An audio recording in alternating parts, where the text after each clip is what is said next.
Hey guys, it's Scott. And Anika. So, we're at the grocery store now, our first grocery store visit after the competition. We had Easter with the family, Easter lunch. It was delicious. We're feeling a little carb drunk. Ooh, pretty dizzy. I want to let my clients know that I will be getting back to them all evening and all day tomorrow.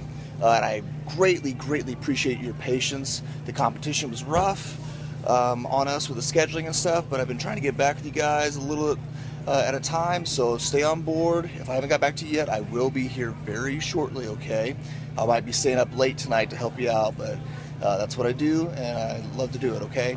So, wish us luck back at the grocery store. Oh my gosh, so many options. I don't even know where to start. Luckily, Anika's here to help me slap my hand for grabbing too many things, okay? I need to sell another diet and training plan to pay for all these groceries I want to buy. I don't know what's more expensive, the competition or all the food afterwards that we want to buy. I don't know. Well, if I slow you down, you don't buy them. Yeah, she'll slow me down. Okay guys, thanks and stay tuned. Bye.